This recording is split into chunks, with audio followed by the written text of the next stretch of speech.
Bom dia a todos. Obrigado pela presença de vocês na divulgação de resultados do terceiro trimestre da Positivo Tecnologia. Eu sou Luiz Palhares, diretor de RI da companhia. Estou aqui acompanhado com o time completo. Nosso fundador e CEO, Hélio Rottenberg, vice-presidente de Negócios com Instituições Públicas, o Carlos Maurício, que é CEO da nossa unidade de serviços Positivo S+, Rodrigo Guercio, vice-presidente de Negócios Corporativos, Fábio Feigli, nosso CFO, finalmente Norberto Marasquim, vice-presidente de Consumo e de Soluções de Pagamento.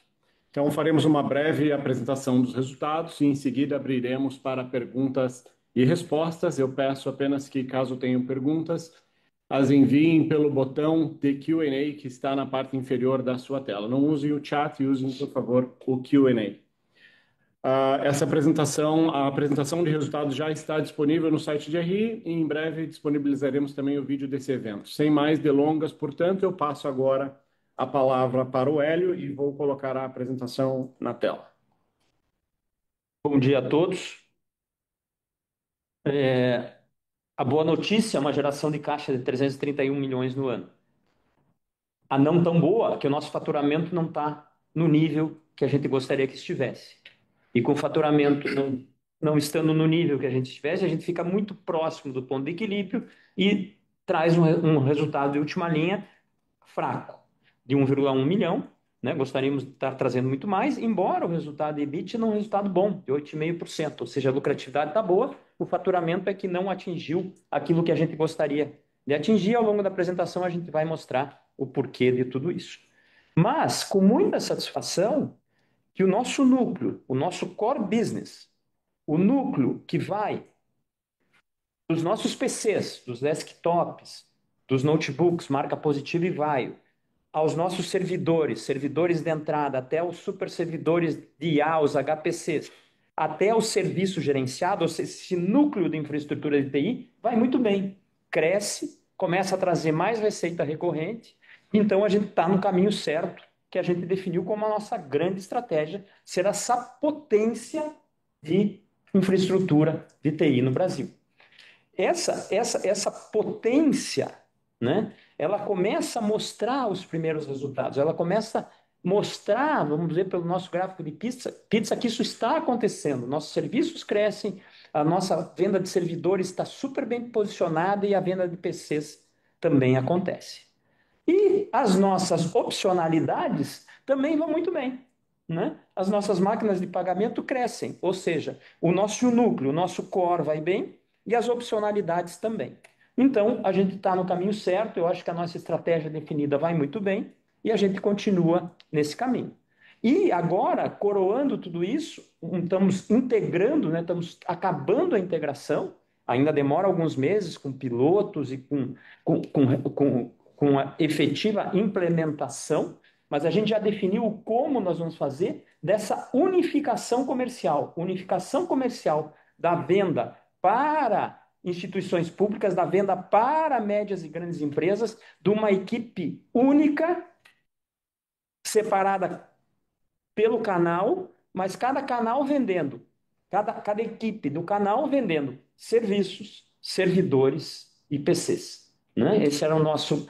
Sempre dissemos que a aquisição da Positivo S+, traria essa possibilidade e que a grande sinergia não estava no back-office, mas estava no front-end, na venda, que nós vamos fazer junto. Então, fizemos um estudo enorme nos últimos meses, estamos acabando, ultimando os estudos para começar os pilotos, mas já temos alguns resultados aí nessas vendas conjuntas.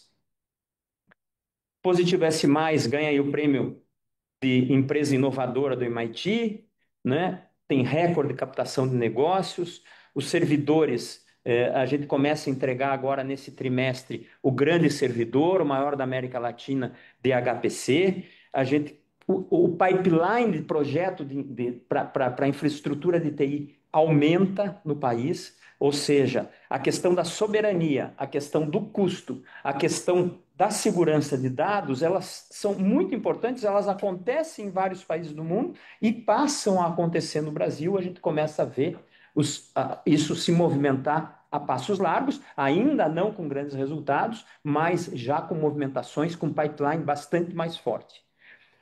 Como a gente falou, né, as opcionalidades, aqui chamada de avenida de crescimento, a solução de pagamento com 65% de crescimento, essa mais já falamos, com 23% de crescimento. Uma oportunidade a mais são as questões que estão acontecendo no país. Por um lado, o PIBIA, né, que está demorando para sair, mas a gente é um player nacional, fala-se de soberania, nós somos o fabricante de servidores brasileiro, né? Por outro lado, a questão da soberania de dados com os data centers nacionais sendo discutidos, e por outro lado, o REDAR, que é uma medida provisória que já está no mercado, que beneficia a produção local de servidores. A gente está bastante otimista quanto a isso, ainda em discussão, ainda com muita discussão no Congresso, mas esperando que essa espinha dorsal de que a produção nacional seja beneficiada permaneça como está desenhada. Porque do que vale trazer o data center se não se agrega valor a esse data center? E a gente está agregando valor a esse data center, colocando verba em pesquisa e desenvolvimento, tem tudo isso, e por isso que é importante que isso seja mantido, e todos parece que estão entendendo isso. Na área de varejo, uma coisa curiosa, nós projetávamos o ano com um determinado faturamento. Possivelmente a gente vai atingir muito próximo, exceto os smartphones que foi abaixo, em computadores e tablets até mais do que a gente imaginava. Mas uma inversão do canal comercial. A gente imaginava um certo percentual alto de T1, T2, ou seja, os grandes varejistas brasileiros, tanto nos seus canais físicos como online, e isso inverteu. Isso inverteu e cresceu muito os canais online puro. Os sellers, as nossas lojas próprias e os próprios, e os próprios canais online no C1P crescendo muito ao longo do ano. Numa inversão bastante interessante. O 11 do 11, o Norberto estava me mostrando os resultados assim, sensacionais, surpreendentes em comércios online que não eram fortes no Brasil, que passam a ser fortes. E fizemos um lançamento que eu gosto muito, né? Eu sou um PCzeiro há 36 anos, então quando a gente consegue trazer inovação ao consumidor da classe média brasileira, eu fico muito feliz. Talvez seja a minha maior realização pessoal é quando a gente consegue democratizar isso que a gente faz, né? Então a gente traz para o nosso notebook uma telinha. Aquela classe média que talvez não possa comprar um relógio tão bom que para receber o toque que chegou um WhatsApp, agora ele tem uma segunda tela no notebook de entrada, naquele bem barato, né? Tem uma telinha que ele pode receber o WhatsApp por ali. Ele pode fazer outras brincadeiras por ali, jogos, etc., mas principalmente receber o WhatsApp enquanto ele está trabalhando e saber que chegou uma mensagem do WhatsApp. E juntamente com essa mini tela, né, que eu acho que foi uma inovação sensacional, nossa, isso não existe no mundo, é o primeiro computador com essa mini tela, a gente lançou o Mia. O Mia é um assistente de inteligência artificial para democratizar a inteligência artificial no Brasil. A gente fez uma pesquisa e cerca de 90% dos consumidores de classe média brasileira usam eu me refiro à classe CD, tá? Na pesquisa na classe CD, usam a inteligência artificial como se fosse um browser. Não conhece a potencialidade da inteligência artificial. Então a gente traz uma assistente de inteligência artificial, a Mia, que vai, de alguma maneira, com gamificação, com brincadeiras, sem ser invasivo, tentar mostrar a potencialidade da inteligência artificial para esses consumidores. Então, a gente agora já fomos responsáveis pela democratização dos computadores no Brasil, agora queremos ser os responsáveis pela democratização da inteligência artificial no Brasil. Isso me deixa muito feliz. Falando um pouquinho de números na página seguinte, então, um faturamento abaixo do que a gente esperava, de 923 milhões, fica perto do ponto de equilíbrio, por isso o lucro de 1,1 milhões. Um EBITDA bom, 8,5%, uma margem bruta boa, dentro do esperado, ou seja, todos os indicadores bastante bons, exceto o faturamento que foi um pouco abaixo do que a gente esperava. Uma dívida líquida bastante controlada.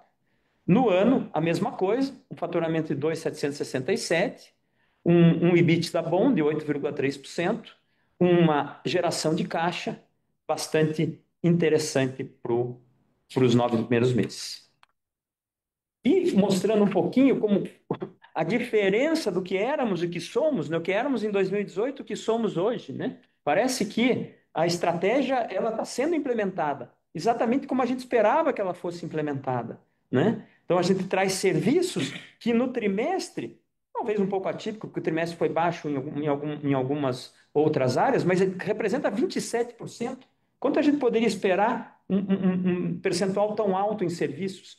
A área corporativa com 53%, instituições públicas mais fracas nesse trimestre, representando 16%. Ou seja, a nossa capacidade de reação quando tem alguma área adversa é muito boa. 53% vem do corporativo e 21% desses chamados negócios emergentes, que são as opcionalidades. Servidor foi um trimestre fraco de servidor, porque muitos pedidos foram postergados para o quarto trimestre, a gente espera um quarto trimestre bastante forte em servidor. E consumer na balada dele, 31%. Né? Então aí tem um quadro bastante interessante. Se comparar com 2018, é uma mudança absolutamente notável. Eu passo a palavra agora ao Guercio para falar, vamos falar de cada um dos segmentos com um pouquinho mais de detalhe. O Guercio vai falar então da área comércio, a área corporativa da empresa. Obrigado, Hélio. Bom dia a todos. Falar um pouquinho aqui do corporativo, do commercial. Crescimento sequencial, como o Hélio já comentou aí, fruto da diversificação, da estratégia de diversificação da companhia, né? Um crescimento que nesse trimestre especificamente, muito impulsionado, como o Hélio já comentou aí, pela Positivo S+, que o Carlos Maurício detalha um pouco mais adiante, por soluções de pagamento que o Norberto também vai detalhar. Destacaria também o crescimento consistente aí, da parte de Hardware as a Service, né, que segue ganhando aí bastante relevância e contribuindo também para melhores margens e maior recorrência do nosso negócio, né? Destaco também, à luz daquilo que o Hélio já colocou, a manutenção e ampliação do pipeline de projetos para arquiteturas de inteligência artificial, que a gente vê de forma crescente e consistente, né? O Hélio já tinha comentado também uma concentração muito forte das entregas de servidores no quarto trimestre de 2025. Esse shortfall que nós tivemos no terceiro trimestre é parte desse negócio, né? A gente tem lead times que oscilam nesse negócio, então não é nada surpreendente. Vocês deverão ver e esperem um quarto trimestre muito forte, né? Em detrimento desse quarto tri com faturamento um pouco mais baixo, que seguramente vocês vão ver compensados ali no quarto tri. E os demais negócios, né? O último que eu destacaria também, dentro de grandes contas ali, a gente fechando também um trimestre com faturamento recorde, né? Então, os negócios, de forma geral, com desempenho consistente dentro daquilo que a gente espera, sem nenhuma surpresa digna de comentário aqui. Acho que podemos seguir agora. Passar minha palavra aí para o Carlos Maurício. Carlos Maurício. Obrigado, Écio. Bom dia a todos. O S+ está acelerando, gente, né? Crescimento recorde para a gente, quartil contra quartil do ano passado, bastante expressivo. Para vocês terem ideia, o mercado cresceu a 8%, quase 3 vezes o crescimento do trimestre. Então, assim, é muito importante os números que a gente tem conseguido. E agosto representa para a gente um recorde também de implantação de clientes. 13 novos clientes implantados, não são vendidos, são implantados. Isso mostra a nossa capacidade de venda e de implantação e de operação dos nossos clientes. Isso também, obviamente, passa para o ano, né? O ano contra os 9 meses desse ano, contra os 9 meses do ano passado, um crescimento de quase 20%, também expressivo crescimento. E a nossa expectativa é que o quarto também seja nessa balada. Vamos muito fortes para o fechamento desse ano. Vai ser um ano recorde para Positivo S+. O Hélio mencionou o prêmio aqui do MIT. Estamos muito satisfeitos também, porque mostra nossa capacidade de inovação. A companhia segue inovando, segue prestando um ótimo serviço. Nosso NPS está perto de 100. Assim, é espetacular os números que a gente tem conseguido com os nossos clientes, tanto do Brasil quanto da América Latina. Eu acho que vale a pena reforçar o que o Hélio já mencionou inicialmente. Nosso projeto de integração comercial vai muito bem. Agora vamos para esse quarto trimestre com o MVP, já obtendo resultados impressionantes. Só estamos começando, mas já obtendo resultados, mostrando que a nossa estratégia se cumprir da risca, vai trazer resultados espetaculares para a companhia. Eu passo a palavra aqui para o nosso colega Norberto. Obrigado, Carlos. Bom dia a todos. Falar um pouquinho de soluções de pagamento. Ah, Como os senhores podem ver, os números, a gente tem entregado bastante consistência, um crescimento acelerado dessa unidade de negócio, dessa avenida de crescimento. Isso, eu vou explicar um pouquinho mais em detalhes quais são os fatores que fazem esse crescimento e por que a gente continua tão otimista. Hoje é um negócio que cresce dois dígitos altos, de forma consistente e mostra a nossa capacidade também de inovar e fazer uma solução completa, fim a fim, não só com foco de hardware. Entregamos 65% de crescimento no trimestre, isso tanto em unidades quanto em faturamento, isso demonstra que as nossas soluções estão abrangendo cada vez mais o mercado e os clientes. Ah, e já estamos falando de um negócio de R$ 500 milhão de faturamento, prevendo mais de R$ 500 milhão de faturamento por ano, uma simples extrapolação do que os senhores estão vendo. No próximo slide, existem os detalhes que a gente vem sempre falando nas reuniões com os senhores. Por que a gente tem conseguido crescer em market share e dominar esse mercado? Primeiro, essa integração de ponto de venda, de terminais inteligentes, desses terminais se transformarem numa frente de caixa, não apenas receber o pagamento, mas sim receber todas as formas de pagamento integrado, emitir nota fiscal e ser o próprio checkout do ponto de venda. Com isso, uma camada bastante grande de segurança, de controle desse ecossistema, com mais de 100 software houses completamente integradas, com assinatura de todo e qualquer aplicativo, com certificação de todo e qualquer aplicativo junto com as adquirentes. E isso nos torna e nos traz numa posição de solução única no mercado, e é isso a razão principal porque as grandes adquirentes têm apostado na gente. Mas não paramos por aí, né? Nós estamos com um pipeline bastante grande, seja de novos clientes, como os senhores sabem, alguns grandes clientes ainda não são clientes nossos, e essa esteira tem avançado uma velocidade bastante boa, então esperamos no próximo ano trazer novidades. E a gente continua investindo muito na parte do software e do serviço. Na parte do serviço, hoje nós já trabalhamos com mais de 30 mil máquinas por mês no Break and Fix. Nós devemos atingir valores bastante expressivos devido à aceleração de parque em campo. Então, isso é um serviço recorrente, isso é uma coisa que dá estabilidade de faturamento e de margens para essa unidade de negócio. E, além disso, e essa é a grande novidade do trimestre, nós começamos a ter tecnologias para adquirentes disponíveis no mercado. Alguns novos adquirentes, senhores, têm visto, que têm divulgado fotos no LinkedIn, já se prepara para utilizar soluções tecnológicas da Positivo. O que são essas soluções tecnológicas? Vão desde um software de captura da operação financeira, não estou falando da maquininha, estou falando do software que captura, até sistemas de back-end, como conciliação e reconciliação. Então, aqui existe um trabalho bastante amplo.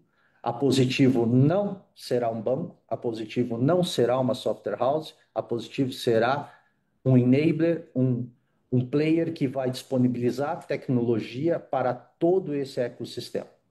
Uma capacidade única de entender o Brasil, as operações brasileiras e se aproveitando, é lógico, de um sistema de pagamentos, um sistema financeiro muito desenvolvido que o país tem. Isso abrindo também janelas para outros países. Entregamos, devemos entregar, não entrou ainda no quarter, mais projetos em outros países devem entrar no próximo quarter. Isso é soluções de pagamento. O próximo slide, a gente vai falar um pouquinho agora de consumo. O Hélio antecipou, a queda de faturamento no trimestre, ela se deve basicamente a smartphones. Os senhores vão perguntar o que está acontecendo no smartphone. Existe uma batalha bastante grande de novos entrantes e uma certa irracionalidade nas margens e nos preços que o mercado está operando. Isso tudo potencializado por um gray market ainda pouco controlado no mercado brasileiro. E nós, como companhia, entendemos que essa diversificação de negócios, o fato de a gente poder ter vários negócios nos dá a possibilidade de aproveitar melhor o capital de giro, o nosso dinheiro, né, Fábio?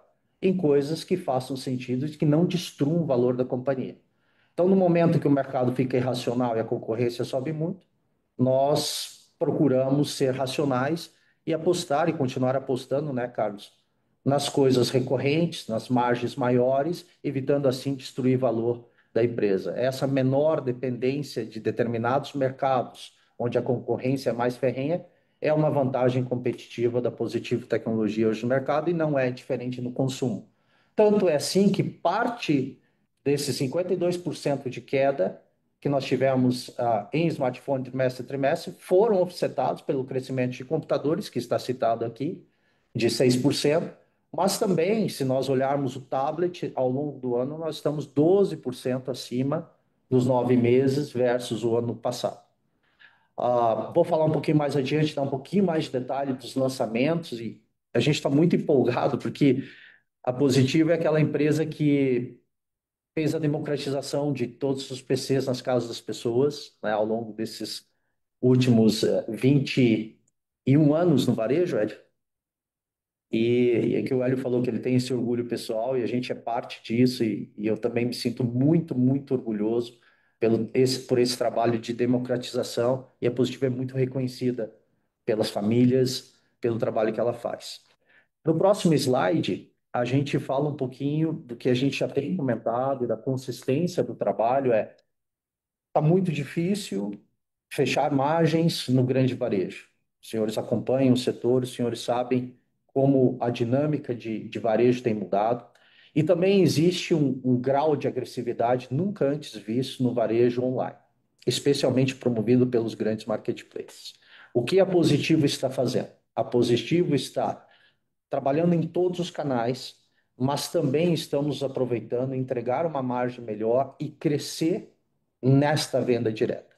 Então, a nossa venda direta, ela é composta pelos nossos sites, que correspondem a uma porcentagem bastante grande do faturamento na venda direta, e também a venda nos marketplaces. Nós temos crescido consistentemente na venda direta, que nos traz alguns pontos a mais de margem, e também nós temos aproveitado e potencializado a parceria com sellers especializados nas vendas do online. Temos uma diversificação interessante também nos sellers. Isso diminui um pouco o risco e nos dá certeza e sustentabilidade desse crescimento, desse canal puro online que o Hélio citou no meio da conversa. Hoje, já 40% da venda de consumo ela é feita num canal que tem um ciclo de um fluxo e uma conversão de caixa menor do que o varejo tradicional e regional. Próximo slide, queria só trazer um pouquinho mais da empolgação. Os senhores veem que a gente é um pouco inquieto nessa empresa. Todos os trimestres a gente tem lançamentos de produtos e a gente entende que essa inovação agrega valor à nossa marca e agrega às nossas marcas, né? Seja ela Positivo, seja Vaio. E o lançamento do Minitel é sensacional. Alguns blogueiros, eu vou usar os blogueiros, que são as pessoas mais especializadas, isso aqui você começa a viciar, utilizar essa segunda telinha. O Hélio falou muito do WhatsApp, mas, poxa, você coloca a foto da tua família, qualquer gift que você quer, você vê o tempo, etc. Ele fica muito prático no uso e ele é um local que não incomoda no touchpad do computador. E isso também dá um destaque ao produto em relação aos concorrentes, então traz diferenciação. E a gente é agressivo e a gente trocou a linha Positivo Vision em setembro, então significa que a gente é muito confiante para que essa linha tenha bastante sucesso nas vendas de final de ano e principalmente no Back to School do próximo ano. O próximo slide traz a democratização da IA. O MIA, na verdade, ele é uma janela que fica no desktop e essa janela ela tem uma UX bastante avançada e ela facilita muito e ela instiga as pessoas a utilizar a inteligência artificial na vida delas. Então, a MIA, hoje, ela não tem uma função de rentabilização, mas a gente entende que ela é uma janela de comunicação bastante interessante com os nossos clientes e novas oportunidades de negócio através desta janela pode acontecer no futuro. Nosso primeira etapa é essa democratização, é trazer essa facilidade, é fazer o nosso produto ser diferente ao usuário final. Eu gostaria agora de passar a palavra para a Mari, para que ela fale sobre instituições públicas. Obrigada, Norberto. Bom dia a todos, muito obrigada pela presença. Instituições públicas, novamente, aqui com resultado aquém do esperado, por conta de tudo que está acontecendo no mercado, principalmente atrasos na publicação de grandes editais e a postergação dos pedidos para este ano, em função de contingenciamento e tudo mais. Então, fizemos nesse terceiro trio uma receita de 150 milhões, 35% abaixo da receita do ano passado. Porém, nós acreditamos num Q4 bem melhor. Normalmente e sazonalmente, o Q4 já é maior, né? Porque o que o governo faz? Ele normalmente segura todas as aquisições, faz o balanço do orçamento e o que sobra de verba ele acaba colocando o pedido ali nos últimos meses do ano para que entregas e pagamentos ainda ocorram dentro do ano. Essa é a boa notícia. É uma correria, mas ajuda muito, inclusive, o nosso fluxo de caixa. Nós conseguimos manter um índice elevado de captação, participação e vitória nos muitos editais que já foram publicados e que comporão a nossa receita aí para os próximos anos, né? Porque com a nova lei, hoje as atas elas podem ser revalidadas por mais 12 meses. Então, ter grandes projetos no portfólio ali de atas vencidas é muito importante para a continuidade. E falando em continuidade, estamos aí recuperando as margens, como eu tenho falado para vocês, a expectativa é que recuperemos um pouco mais ainda para frente. E dentro dos projetos que nós fizemos até agora, e dentro também do que o Hélio falou, nós tivemos um bom projeto de raça, ou seja, receita recorrente também dentro de instituições públicas. Agora, para o quarto trimestre, também temos um grande projeto com receita recorrente. E, apesar da baixa demanda de PCs, da baixa demanda de colocação de pedidos, estamos aí com grandes projetos, né, Carlos Maurício, aproveitando a sinergia em serviços. Então, realmente, reafirmo, a nossa estratégia está dando certo.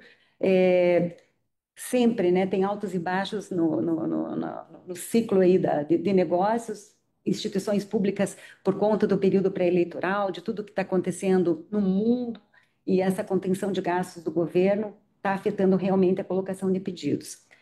Estamos aí com um pipeline de 2,9 bilhões, acreditamos em muitos projetos pela frente e, como sempre, otimistas, porque o nosso mercado de tecnologia é o mercado do momento, não só por conta da inteligência artificial, mas a transformação que ela está fazendo no mundo por conta do aumento de produtividade, e o governo precisa também entregar bons serviços e ter esse aumento de produtividade para poder reduzir os seus gastos, né? É muito importante frisar que não há uma diminuição de demanda. A demanda existe. Os computadores, o servidor público, a educação pública, todos precisam de computador. Todos precisam de computador, de tablet. Então, a demanda existe, ela continua firme e forte e crescente. O que acontece é que a questão orçamentária do ano, que todos acompanham, de contingenciona, descontingenciona, contingenciona, descontingenciona, fez com que vários projetos atrasassem. Projetos de secretarias de educação que a gente ganhou lá na faixa que o pregão é de cerca de 500 milhões de reais, o governo puxou 80 milhões. Então, deve puxar ainda, né? Então, a gente está fazendo isso e torcendo muito que regularize essas questões públicas. E elas não acontecem só no plano federal, ela acontece também no plano estadual, né? Então, houve uma bagunça orçamentária no ano que nos prejudicou e atrasaram os projetos. Isso não quer dizer que a gente não tenha um pipeline e que a demanda tenha diminuído. Só para vocês terem uma ideia, o grande projeto do FNDE, que a gente falou aqui por diversas vezes, ele ainda não finalizou todos os itens. Então, quanto tempo demora um grande projeto? E temos grandes projetos aí pela frente, como o SERPRO, o CEPLAG Minas Gerais, Polícia Federal, que ganhamos recentemente, que vão fazer a nossa carteira para o futuro aqui. Isso. Passo a palavra ao Fábio.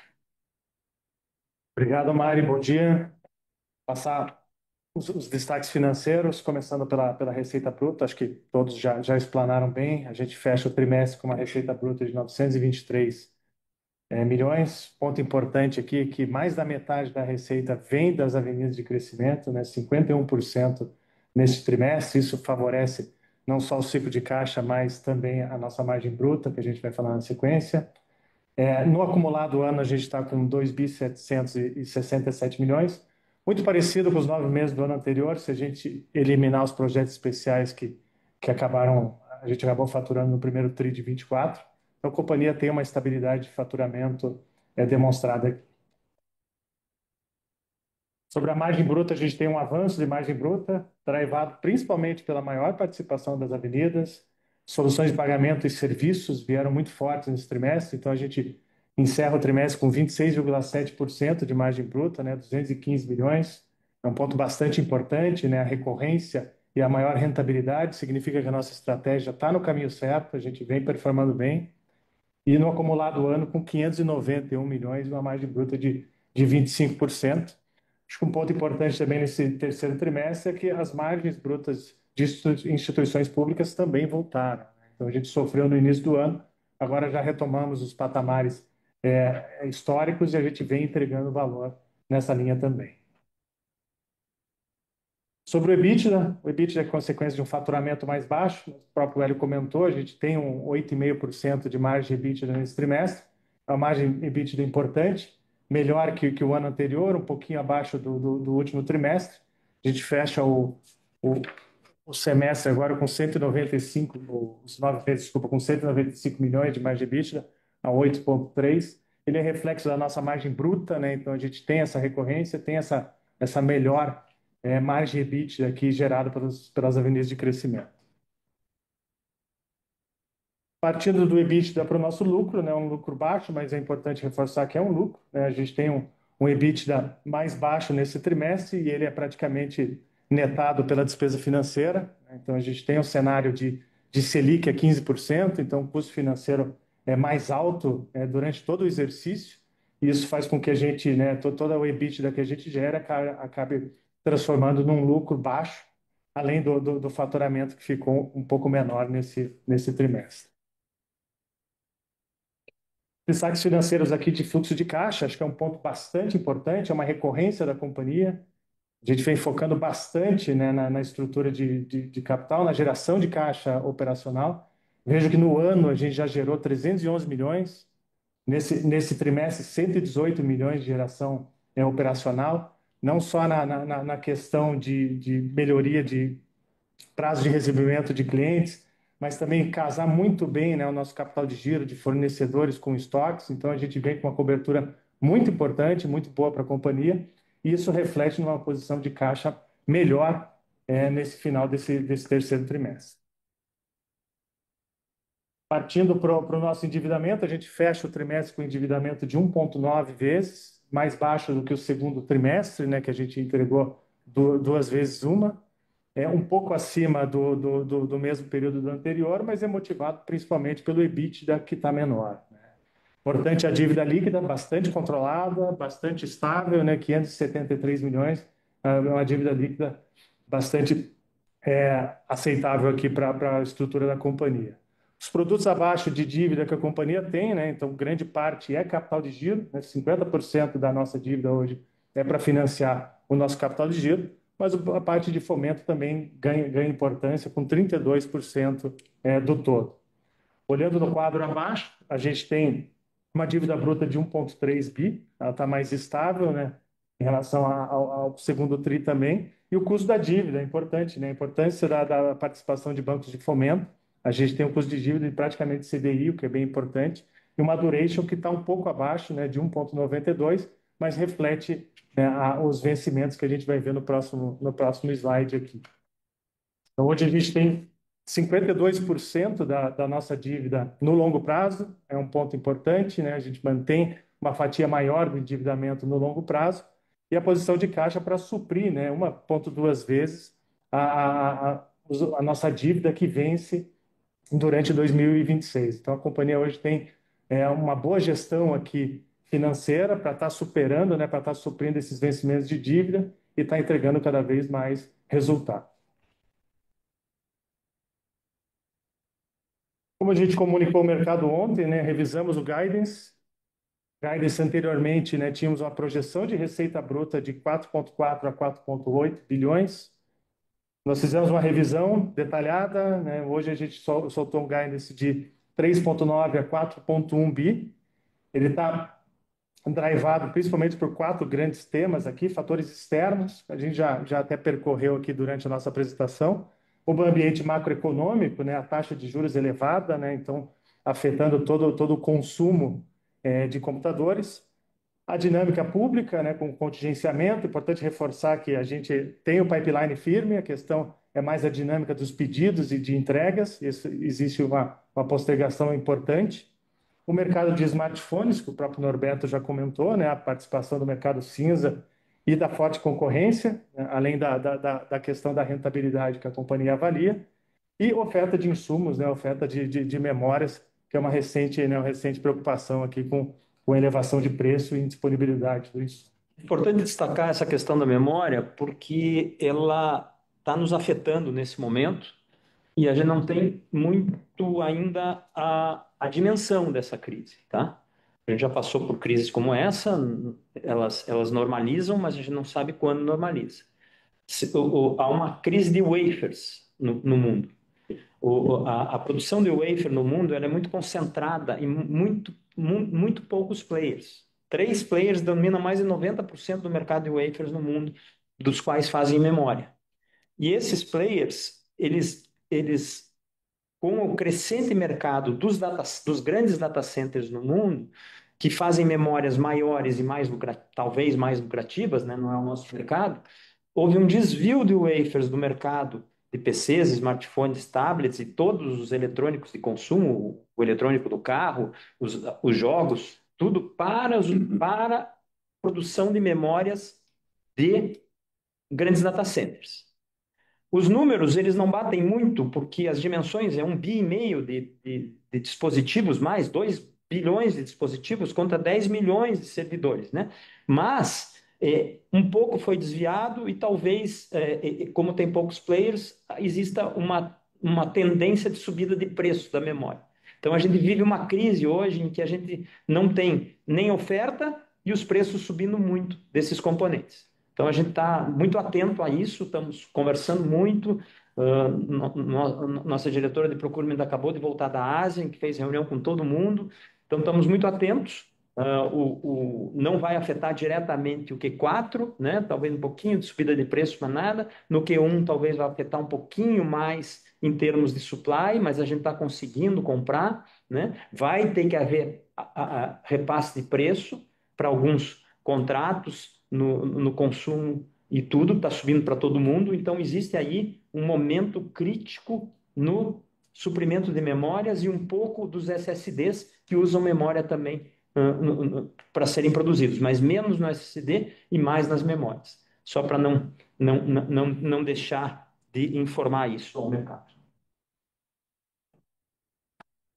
Então, aproveitando aqui para encerrar, fazer as considerações finais, né, já que eu peguei a palavra para falar de memória, né, então só ressaltando a questão da geração de caixa, né, que é o grande fato positivo do ano, vamos dizer assim, né, fora essa questão desse nosso core dando certo, né? Eu estou muito feliz. Esse core, essa máquina que nós estamos montando uma máquina para vender mais, né, entre os nossos produtos. Aquele cara que tem um relacionamento lá com aquela grande empresa, mas só vendia serviço, agora vai vender PC, vai vender servidor. O cara que tinha um relacionamento para vender servidor, agora vai vender serviço, vai vender PC, né? Então é isso que a gente está montando e é uma revolução mesmo. A gente está com uma consultoria muito forte, a gente está há meses discutindo isso. São mudanças bastante interessantes e começamos a pilotar agora. O Carlos Maurício até trouxe há 2 dias o primeiro resultado concreto de uma venda aí de computadores para um cliente que era eminentemente um cliente de serviço. Solução completa, serviços, computadores... Serviços, computadores e software foram vendidos no mesmo cliente. Então é isso que a gente espera e a gente está muito feliz com o andamento, né? Então uma alavancagem financeira bastante sólida. Aí falamos um pouquinho do pipeline de projetos de infraestrutura de IA e HPC. Começamos a entregar agora um super servidor aí maior da América Latina, começamos a entregar em dezembro. Esse é um projeto que também nos dá muito orgulho, assim como a gente fica orgulhoso com a democratização do computador, a gente fica também feliz de fornecer o mais potente servidor, né? Então, esses contrastes são muito interessantes na nossa empresa. E esses projetos de infraestrutura de IA que começam a formar um pipeline, né? Então, bancos começam a falar de ter o seu próprio servidor para fazer inferência, ou outras empresas que, por questão de soberania, por segurança de dados, e outras por questões de custo. Então, começam a comprar. E, por outro lado, o Redata, né? Que pode ser uma oportunidade muito grande, esperamos que seja. Aí a gente comentou um pouquinho dessa migração dos canais de varejo, e a gente vai muito bem, porque a gente poderia não ter aproveitado essa mudança. E a gente consegue, com a dinâmica da empresa, aproveitar rapidamente a mudança, né? E é isso, eu acho que a gente está, essas opcionalidades, né? Máquina de pagamento crescendo muito, serviço crescendo muito. Então, por um lado, a gente não traz um resultado brilhante, a gente traz um resultado bom, pelo diminuição do faturamento, a gente esperava mais faturamento, aí já mostramos aonde foi a baixa do faturamento, esperamos recuperar isso. Mas, por outro lado, a estratégia, a essência da estratégia vai muito bem, né? Então, não nos preocupa porque geramos caixa de um lado e estamos concretizando essa estratégia nova que vai trazer a lucratividade, o faturamento crescente. Então, estamos num momento muito interessante da empresa. Muito obrigado.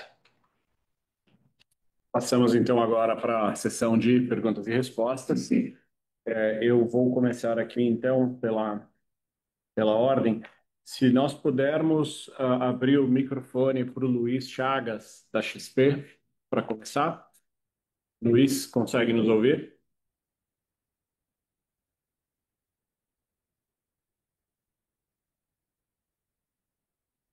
Não. Então vamos passar para a próxima, depois a gente tenta de novo.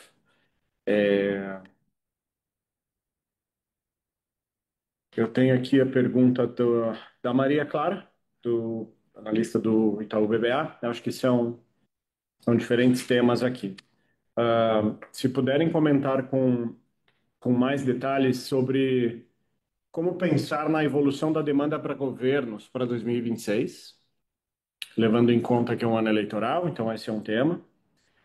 O segundo tema, margens. Com o câmbio, né, com o real mais forte, faria sentido devolver parte desse ganho de margem para o consumidor final para ganhar volume de vendas, né, consumo, então. E se puderem comentar como nós enxergamos o ambiente competitivo nesse sentido. Mari, quer responder? Você pode repetir a pergunta, por favor, Dani? Volume de governo para 2026 e levando em conta o cenário eleitoral. Então, o cenário eleitoral, ele realmente acelera a demanda, principalmente para o primeiro semestre. Por quê? Porque tem um prazo, caso eles queiram usar os projetos para fazer campanhas eleitorais, eles precisam receber até uma data X para poder, né, se utilizar disso. Como tem acontecido nos últimos anos, normalmente esses pedidos vêm no final deste ano, começo do ano que vem, e a gente tem que fazer correria para conseguir entregar até junho, mais ou menos. E como nós temos bastante experiência nisso, a gente tem um acompanhamento muito rigoroso de cada projeto, né? Cada ata que nós temos já assinada, nós fazemos uma previsão para poder conciliar ali de times e tudo e conseguir entregar dentro desses prazos. Então, estamos preparados, acreditamos que devam vir os pedidos sim, porque, como nós já falamos aqui, a demanda está reprimida, é necessário que eles comprem para atualizarem seus parques, para poderem continuar entregando um bom trabalho. CC. Isso, e eu acho que muita coisa desse ano vai espirrar para o ano que vem, que a gente esperava que acontecesse esse ano, vai acontecer, provavelmente vai acontecer ano que vem, a gente espera um ano melhor. São os que nós chamamos de rolados, né? Sempre tem uma carteira bem grande de projetos que a gente ganha ao longo desse ano e fazem o número do ano que vem. Então, o número do ano que vem é, como eu disse, acredito muito mais forte no primeiro semestre. E, claro, depois aqueles projetos que eles não vão ser utilizados para a campanha eleitoral continuam acontecendo normalmente e vai até o final do ano. Roberto, quer responder? Sim, com relação ao dólar, o real mais apreciado, ele traz um efeito muito bom para nós, né? Porque, como todos sabem, nossos insumos, cerca de 60, 65% são em dólar. Então, quando o dólar cai, a gente aprecia e o preço em reais, a gente tem uma tendência de recuperar a margem nos negócios como um todo da empresa. Além do efeito dólar, só complementando, Maria Clara, a gente tem um efeito de mudança também de tributos que aconteceu e que impactou 80% do mercado de computadores do Brasil. Não é menor, é um negócio que aconteceu no terceiro trimestre desse ano e que impactou a nossa concorrência, tirou competitividade dos nossos concorrentes. Então, isso também é um fator que está no pipe para beneficiar a competitividade da Positivo, ok? E a gente tem acompanhado, é lógico que quando os estoques estão elevados, a demanda está reprimida, é mais difícil de você ver esse repasse de preços. A gente vê algumas multinacionais oscilando, algumas tentando aumentar e voltando atrás, mas é um fator estrutural que vai fazer a Positivo ganhar competitividade. Nós fabricamos em Manaus, a grande parte, e em Ilhéus, na Bahia, e os nossos concorrentes fabricavam em São Paulo, então as mudanças de legislação podem trazer um alento. E do outro lado tem esse impacto de insumos, geopolítico, o Hélio comentou a parte de memória. A gente acredita que o ecossistema de componentes ele está mais desafiador. Então, de um lado, a gente vai ter uma pressão de custo de insumos, de outro lado, a gente tem benefícios da moeda mais forte e também a questão tributária. Maria Clara, te respondendo objetivamente à tua pergunta, por que a gente não repassa preço para vender mais? É que o câmbio favoreceu e ajudou um pouco a offsetear o aumento que nós temos que repassar por causa do aumento de componente. Então é o contrário, a gente tem aumento de custo no todo. Então o dólar ajudou a compensar. Então nas vendas passadas até ganhamos um pouco, mas nas vendas futuras com esses componentes mais caros, o dólar ajudou a offsetear parte do aumento que nós temos que repassar. Perfeito. Ok, vamos sentar o Luiz de novo? Luiz? Bom dia, vocês estão me escutando? Sim. Obrigado pelo espaço. Aqui do meu lado são duas perguntas, mais focadas em serviços. A primeira é sobre RAIs. Vocês têm ido bem nesse segmento e acelerou bem nesse trimestre agora. Eu queria entender um pouco melhor quais foram os elementos dessa aceleração, se teve algum efeito micro ou se foi macro, né? Porque eu entendo que você tem cliente que eventualmente vai preferir um modelo asset light nesse momento agora. E eu queria também entender o que é a TIR, né, a taxa interna de retorno desses novos contratos para a RAIs. Então, essa é a primeira pergunta. E a segunda pergunta está mais relacionada à Positivo S+.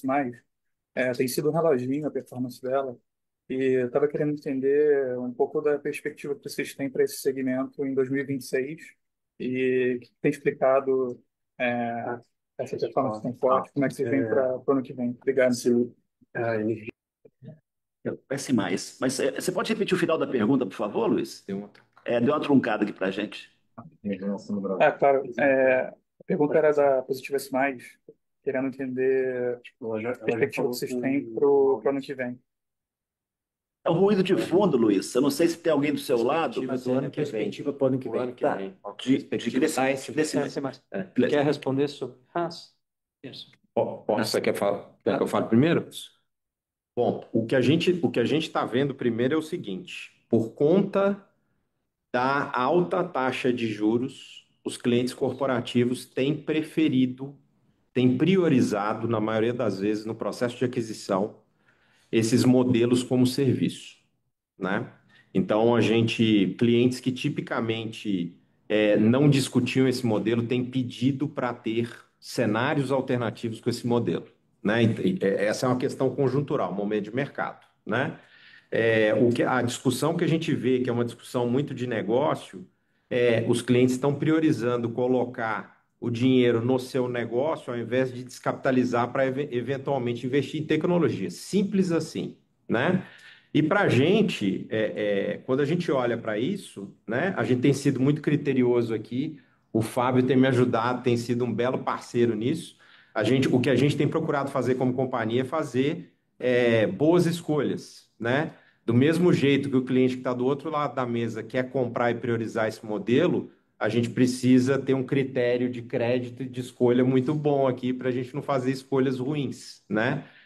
nesse modelo. Então, a percepção que a gente tem, para ser muito claro e direto, é que neste momento, essa escolha, o principal driver dela é uma taxa alta de juros, os clientes priorizando isso nesse momento por conta disso, e também, em alguns casos, o que a gente vê é que isso está se tornando cada vez mais complexo, e assim como o Carlos Maurício falou, uma coisa que nos ajuda também a ganhar cada vez mais força e mais tração é que muitos desses clientes estão se interessando cada vez mais por uma camada de serviços maior agregadas a essa aquisição do hardware. E isso, quando a gente olha para o portfólio que a S+, tem, ela é capaz de agregar quando você vai oferecer o hardware como serviço, torna essa oferta como um todo muito atrativo na linha do que o Hélio falou. Quando a gente se torna um player de infraestrutura, que a gente é capaz de oferecer toda uma camada de serviço gerenciado, junto com esse hardware que a gente está indo para a ponta oferecer, a gente não está mais oferecendo uma solução igual os concorrentes tradicionais de RaaS estão oferecendo para o mercado.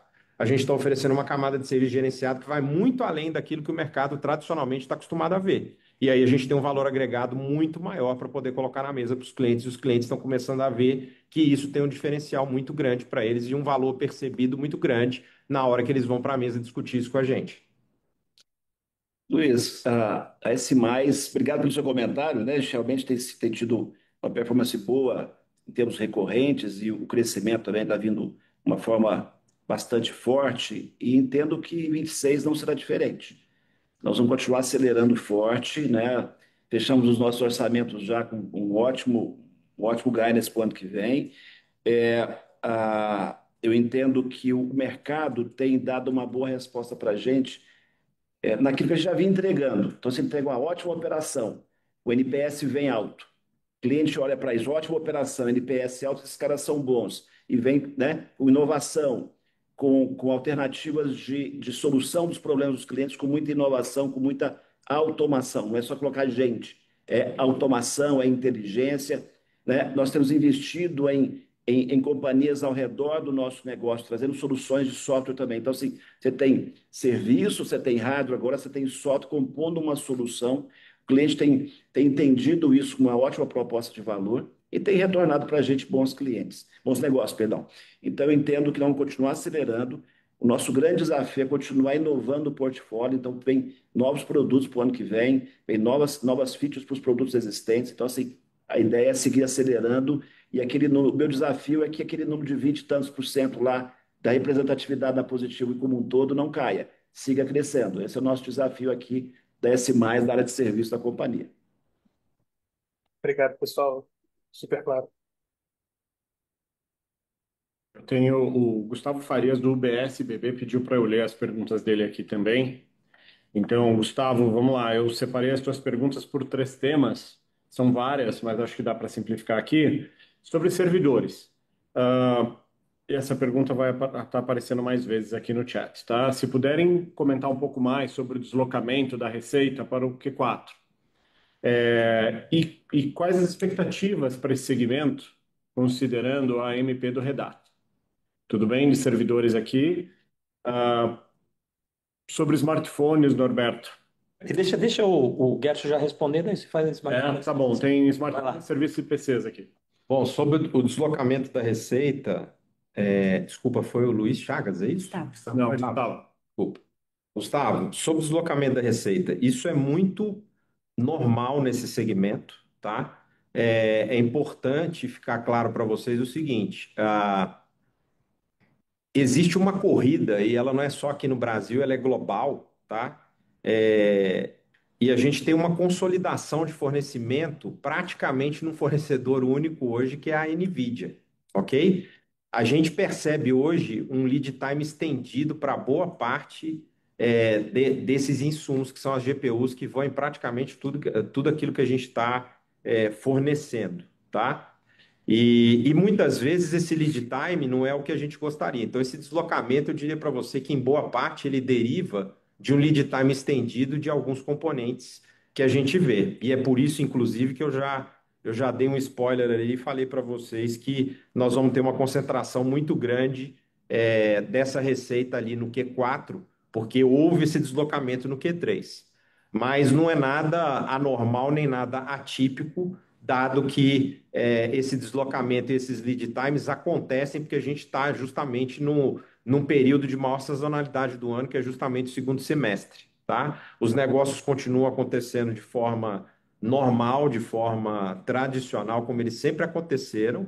O que a gente está vendo agora é uma corrida por esses componentes, uma disputa, e chega essa época do ano, no segundo semestre, você começa a encarar esse período aí, que é um período mais difícil do ponto de vista de supply chain, que está todo mundo disputando isso aí, tá? Parece que tinha Redata. O Redata, a gente vê com muitos bons olhos, o Hélio já comentou, estamos bastante otimistas, porque nós somos o fabricante local, da forma como a MP está, né? Nesse momento, ela beneficia quem produz localmente, né? Então, sim, nós temos boas expectativas para isso, né? É óbvio que ainda tem muita coisa para acontecer, tem muitas emendas, tem muita discussão em volta disso. A gente tá muito ativo, estamos participando ativamente de todas essas discussões, mas no momento que a gente consegue compartilhar, é que da forma como está, né, pelo conceito de similaridade, tudo aquilo que for produzido local tem benefício real e a gente, obviamente, como um produtor, uma empresa que está produzindo localmente, a gente tem benefícios claros por estar aqui produzindo localmente e a gente vê isso com muito bons olhos. Então, a gente, como um fornecedor que está aqui, a gente teria benefícios claros por estar produzindo e poder fornecer para toda essa cadeia que está sendo atraída para o Brasil. Não sei, Hélio, se você De maneira muito cartesiana, produto que tem similar nacional vai pagar 56% de tributo. O produto que vai ser importado quando não tem similar nacional, 20% de tributo, só para ter uma ideia de como saiu a MP. Tudo bem, então a gente passa para a parte de smartphones, Norberto. Eu vou juntar a pergunta do Gustavo com algumas perguntas que pegaram aqui do Ederson, também investidor. Smartphones, estratégia para o segmento daqui para frente, considerando as dificuldades. E aí outros dois pontos são, será que essa maior concorrência poderia ser por causa talvez da falta de lançamentos de modelos mais modernos, como o GT30 e o 50, Note 50G? E deixa eu ver se ele tem mais uma aqui. Se esse segmento está sendo colocado de lado por nós, né? Então, essas são as perguntas dos smartphones aqui. Veja, como eu falei, a empresa ela procura ser bastante racional. Nós temos um capital limitado, um capital que custa, e colocar dinheiro em negócio que não existe retorno no curto, médio prazo é uma decisão difícil. Então, normalmente, a nossa estratégia é quando a gente vê que o segmento ele tem uma capacidade de reação no curto prazo menor, não significa que a gente tirou o pé, mas a gente é mais seletivo nos negócios que a gente faz. A gente continua fazendo, nós temos parceiros fortes em smartphones, mas todas aquelas negociações onde se destrói margem da companhia, nós acabamos não entrando. Então, nós não estamos saindo do segmento, o que nós estamos fazendo é sendo seletivos e buscando negócios que trazem uma racionalidade maior para o capital que a gente emprega, ok? Então, isso é o que drive o curto prazo do negócio. É lógico, os fatores estruturantes e a quantidade de players tentando entrar traz uma pressão muito grande de oferta, lembrando que em número de celulares o mercado tem apresentado uma queda quase de 2 dígitos, quer dizer, é um mercado em retração, um mercado mais maduro, então a oferta maior e uma demanda menor também trazem um contexto mais desafiador, ok? Com relação aos lançamentos, não, a gente continua lançando, né? Você mesmo citou aí o Note X e o GT30, são produtos mais mid-high, são produtos que a gente tem conseguido uma boa performance e o mercado inteiro tem trazido lançamentos. Agora, é importante dizer que a velocidade de inovação no mundo de celulares diminuiu, né? O celular, ele traz algumas diferenças, alguns componentes e muito mais inovação do lado de software. Então, nós acreditamos que os lançamentos que nós temos, o próprio GT30, ele é um dos melhores produtos hoje disponíveis no mercado e temos o que ele pode entregar para um segmento mais específico, que é o gamer.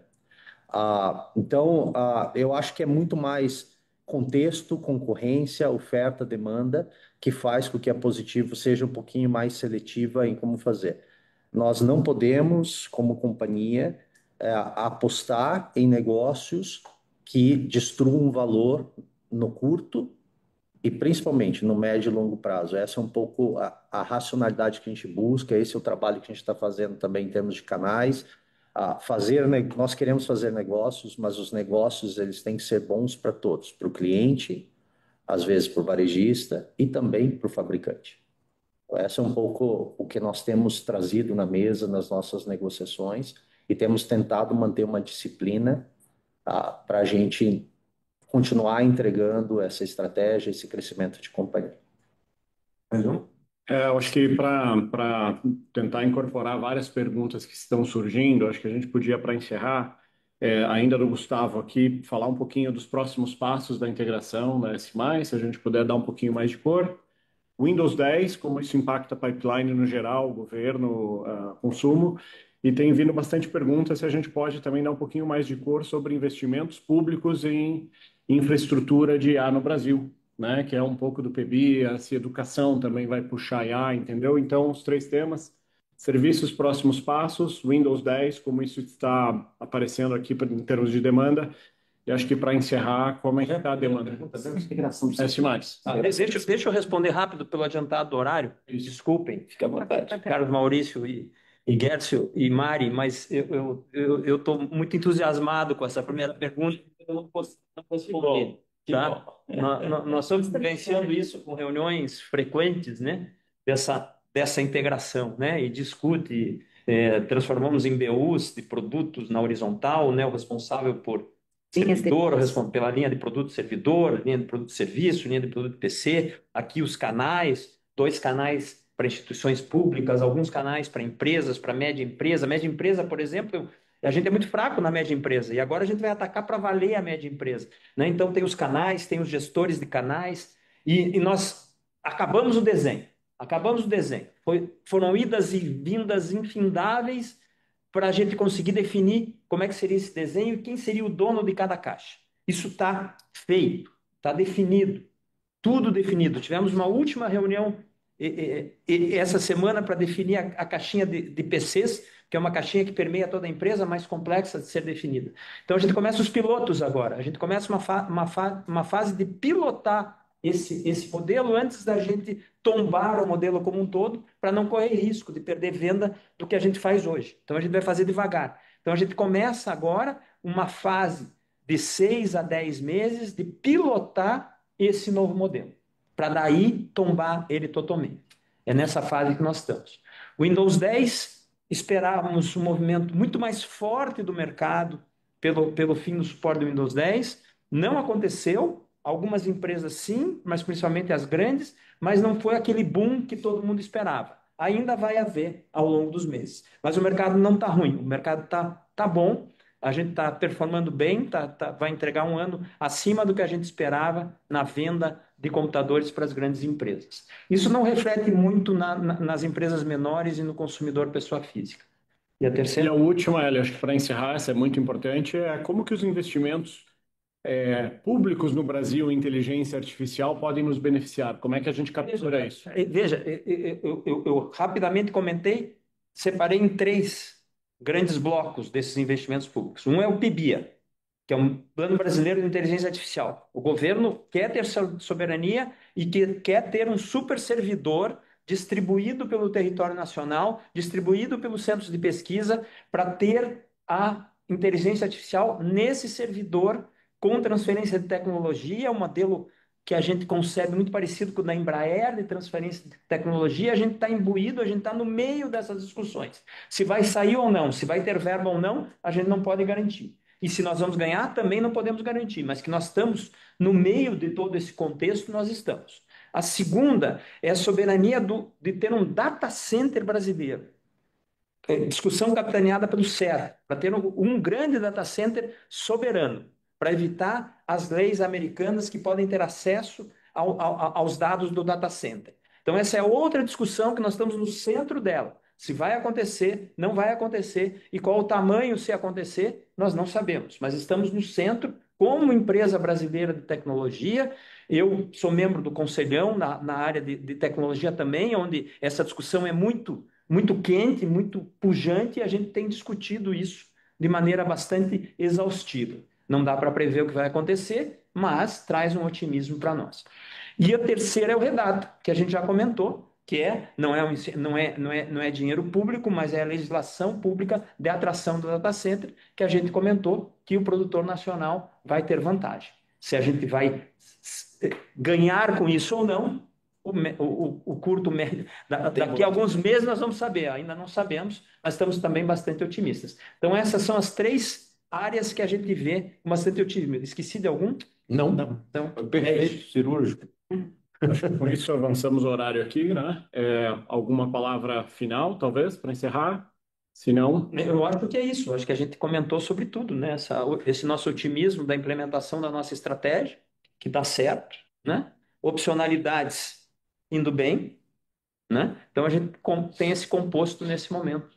E é isso que a gente tem a dizer. ok, obrigado a todos. O time de RI está à disposição para outras perguntas e algumas que não conseguimos responder. Bom dia a todos. Bom dia.